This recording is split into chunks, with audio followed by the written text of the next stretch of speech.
Across America's heartland, farmers in the crucial spring planting season already fear a fall harvest in the red, potentially losing money thanks in part to a war thousands of miles away.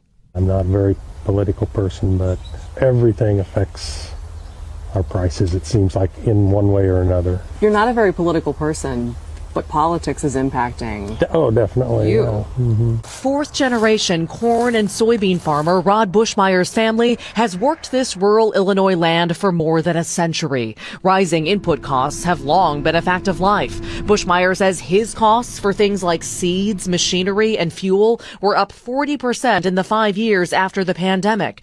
Now, another 30% in just the last year. This is the machine that spreads the fertilizer. In the last month, since the U.S. and Israel started bombing Iran and the crucial shipping artery that is the Strait of Hormuz all but closed, fertilizer and diesel fuel prices soaring. A lot of farmers buy fertilizer bit by bit. Rod only secured 60% before prices jumped. He'll need to buy the rest in the next couple months. That higher price has to hurt. It does. Even amid the ceasefire, fertilizer prices are still sky high. Rod says his local dealer is warning him even if the strait reopens, it could take months for the market to stabilize. A lot of the damage is already done. Right. The going rate for the crops they're selling can also feel a bit like a roller coaster. And now Rod's son Bryce says there's another factor. You see President Trump post a tweet about meeting with a foreign leader, and it makes the market jump 50 cents, could be up or down. So it seems so emotional. For most Americans, when headlines about farmers fielding higher prices emerge, one question comes to mind. What about the cost of food? Do you see this having an impact? Absolutely. It's going to affect things. Pam Polyak's Wisconsin-based company represents another layer in America's food infrastructure. Trucking. Over the last month plus, fueling her 30 trucks has cost her an extra $5,000 per week. The money's coming from somewhere. Unfortunately, the shippers aren't going to want to eat it, and trucking companies can't afford to absorb it. It's just that simple. To be clear, the latest inflation report for March shows food prices rose 2.7% over the last year. That's far lower than the post-pandemic spike we saw. But with energy prices up almost 11% from last year and gas up even more, there's growing concern the consumer will eat the cost.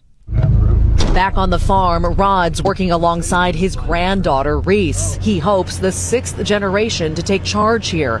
But he says this family farm lost money last year, with tariffs contributing to those higher input costs.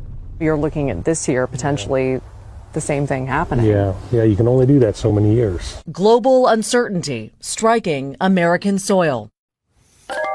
And Maggie Vespa joins us now. You know, Maggie, I think that all of us pull up to the gas station, we immediately see the cost of this war. But what you're outlining here is how farmers and truckers, in many ways, are the canary in the coal mine situation, right? They're the first ones to have to pay for higher prices.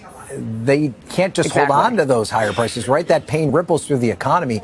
You talked to Rod again today. Does he see this getting any better anytime soon?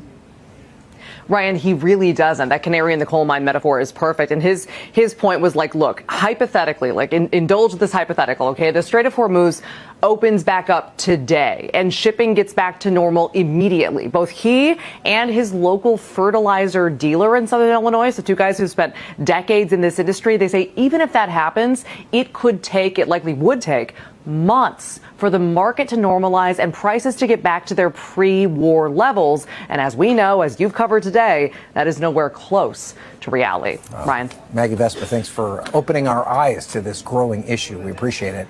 We thank you for watching. And remember, stay updated on breaking news and top stories on the NBC News app or watch live on our YouTube channel.